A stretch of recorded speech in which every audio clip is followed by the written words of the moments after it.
Hi, this is Brian with ActiveMelody.com. In this week's guitar lesson, we're going to take a look at a solo composition, which means you don't need an MP3 jam track, you don't need another musician, all you need is a guitar and a pick, and you'll be able to play along. And this works on an electric or acoustic guitar, so no matter what you've got, as long as you have a guitar, you should be able to follow along with this. We're going to take a look at Christmas Classic, which is Away in a Manger, and I wanted to do it in kind of a bluesy shuffle, which is maybe a little different twist on that song than maybe you've heard before. And in addition to learning how to play the song, I'm going to show you, or at least I'm going to talk through my thought process for composing something like this.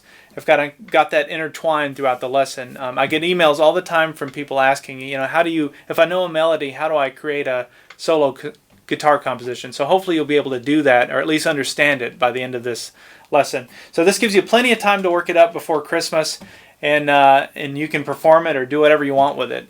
So I've got this lesson split into two parts. In this video we're going to take a look at the first half. If you'd like to watch the second half, as well as access the tablature for this lesson, you can get that, and I have lots and lots of other lessons that are in depth just like this over at Active Melody. New lessons every Friday. So go ahead and check out ActiveMelody.com. This lesson number would be EP180 if you want to download those assets. Alright, let's go ahead and start with part one. Alright, so I'm going to try and kill two birds with one stone in this lesson. I'm going to try and show you the melody, obviously, and how to play that so you have the composition you can play on your own, but I'm also going to try and talk through my thought process for coming up with a composition like this. I get a lot of emails from people saying, how do you write these things each week, or especially a familiar melody like this? Like, how do you make the composition? And I'm going to try and demystify that for you, at least give you what's going on in my head as I do that. Now, the first thing you got to do is you got to figure out what key you're going to do it in. And most of the stuff I'm going to do, if it's a composition like this, especially if it's like finger style, is I look for keys that have open strings in them. So that limits you to the key of A, because you got the open A string, or the E string. That would have been another key that we could have done this in. Or there you got your D string down in the bass. And so that's why you see a lot of songs, especially in E and A, in those keys, because of the open strings. It's just less fretting that you have to do. And if that bass note is ringing out, I can start to play melodies without having to worry about the bass part. So anyway, that's where at least I went in terms of coming up with the key that we're in. And then you figure out the chords. Amazing Grace, although that would be a good one too. Away in a Manger, it's just three chords. So you have the A chord, there's a D chord, and then there's an E chord, or an E7 chord, and the melody's played over that. So the first thing I did is when I figured out the key, I started looking at the melody. So I went right into the major scale, so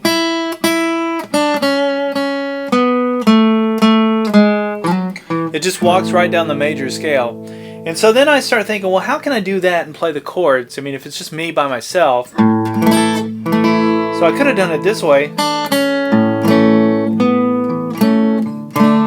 I was thinking about doing it something like that, but it just sounded so boring. It sounded like something you've heard done a million times. And so I thought, well, maybe I'll do more of a bluesy feel, or like a shuffle, put a shuffle to it. And what would that rhythm sound like? So let's start with that. Let's start with the rhythm. Just kind of a very safe, predictable shuffle rhythm, which is really nice. It's fun to play. I could play this rhythm all day and never get bored of it. So here's what I'm doing. I've got my index finger barring the first four strings on the second fret, and I'm playing strings 5, 4, 3, and 2, I guess. Those will be the strings. And then so I'm just strumming that A chord, and then watch this. And what that is that's a D chord. Believe it or not, that's not the D chord that maybe you know here, but it is the rest of the D chord, the rest of the story, because you've got your ring finger down here.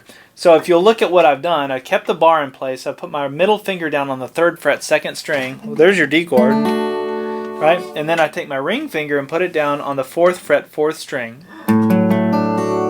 And now I can hit strings 5, 4, 3, 2, and 1.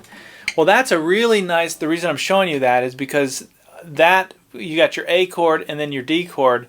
It's a really easy way to go from the 1 chord to the 4 chord in a song. So if you were in C, for example, you could play your C like this, and then your F like that. That's that Keith Richards thing. So then the structure becomes A, D, A. And then I do this little lick that goes... And I think I got that from Pink Houses, maybe, John Mellencamp. So what I'm doing, I'm keeping the bar there on the 2nd fret. I'm playing the open 5th string. Middle finger goes down on the 3rd fret. Ring finger hammers onto the 4th fret on the 5th string. So it goes. And then I go do an upstroke there on the 3rd string. So that may be a challenge to you if you're not as comfortable with your picking hand because you're skipping a couple strings. I'm sorry, not a couple strings, you're skipping 1 string. And then we're back. And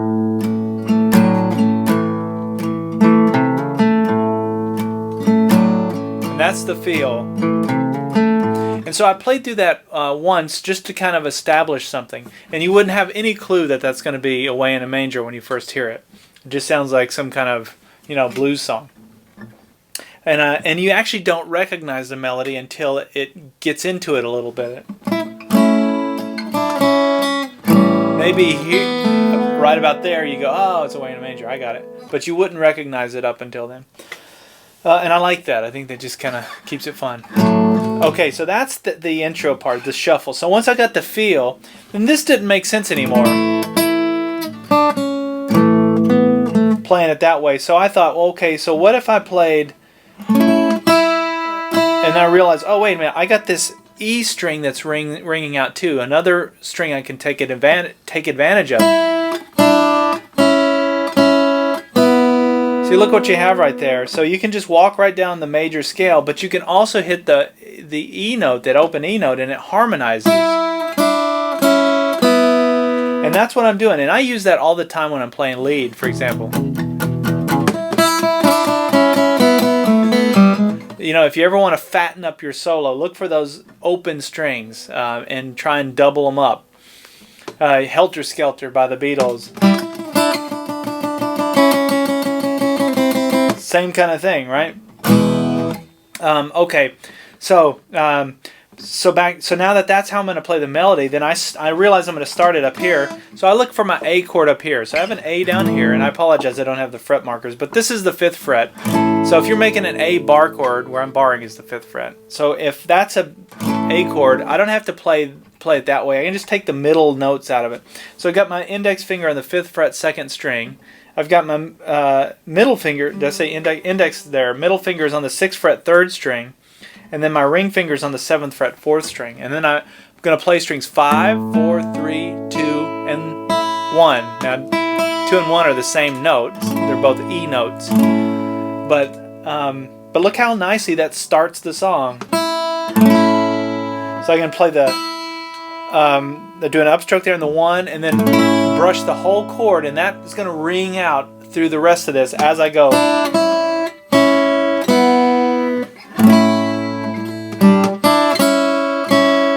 Those are just downstrokes. So after I play the chord, take my index finger, come down to the 3rd fret, 2nd string, 2nd fret, and then the open strings 1 and 2. See how much better that sounds? Fattening up the sound. So you're always looking for ways to do that. Now if I couldn't have done it there, I might have looked for a double stop. And start looking for places I could have done that. Because you can find them. You just have to kind of noodle around a little. I'm a professional noodler. I'm like the best at noodling. I've done so many hours of it. Okay. Now I came down to here, And now this is where the song would go to a 7 chord. And so you can also make a 7 like this, using your index finger, or sorry, your ring finger and your middle finger on the 2nd fret. That's string 2 and string 4. And you just leave out that 3rd string, let the G string ring out. That's another way of playing an A7 chord. Really cool. I use that a lot. I actually use that more than this A7. And so I used that chord there. So listen how it works. See how it fits in? Then I take my ring finger off and then put my ring finger back down on that 3rd string. This time it's on the 2nd fret. So it goes. Okay, let's back up. We have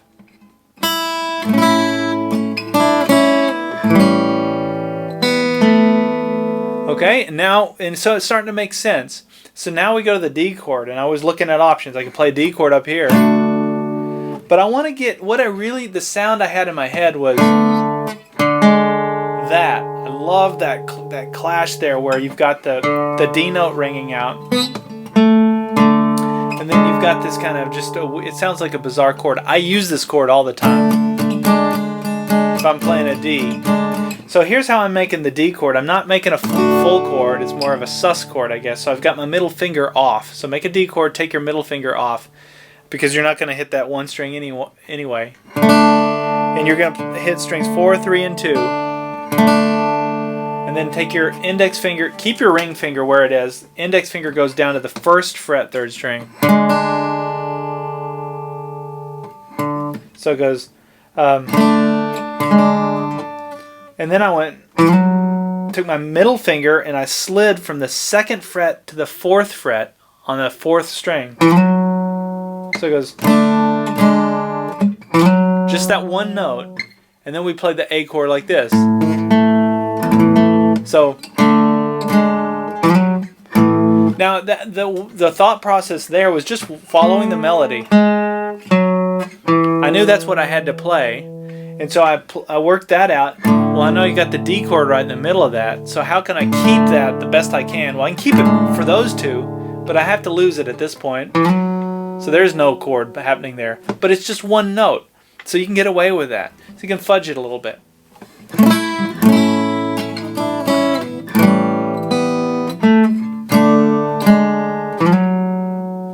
And now to the A chord. I'm just barring the first 4 strings on the 2nd fret, playing strings 5, 4, 3, and 2, or 5, 4, and 3.